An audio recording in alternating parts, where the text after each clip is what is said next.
Welcome to the Genius Factory. Enjoy the video. Hello everyone. In this video, I will explain how to jumpstart a car. Before we begin, safety is paramount. Make sure both vehicles are completely off and in park or neutral. Always wear safety glasses and gloves to protect your hands and eyes. Confirm both car batteries are 12 volts, which is standard for most passenger vehicles. Finally, position the working vehicle so the jumper cables can easily reach, but ensure the cars do not touch each other at any point. Now, let's connect those jumper cables correctly. First, take one red positive clamp and securely attach it to the positive terminal of the dead battery. Next, connect the other red positive clamp to the positive terminal of the working battery.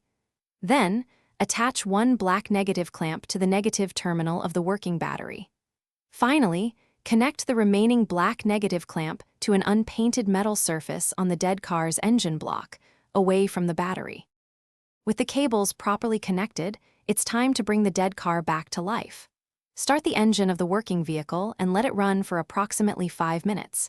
This allows the dead battery to receive some charge. After this waiting period, attempt to start the engine of the dead vehicle. If it doesn't start immediately, wait another 2 to 3 minutes before trying again.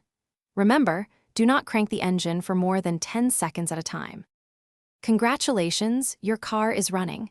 Now, it's crucial to disconnect the cables in the correct order. First, remove the negative black clamp from the engine block of the jump-started car. Then, disconnect the other negative black clamp from the working battery. Next, remove the red positive clamp from the working battery, followed by the red positive clamp from the now running car. Finally, drive the jump-started car for at least 20 minutes to ensure its battery fully recharges. Thanks for watching. If you found this helpful, don't forget to like and subscribe.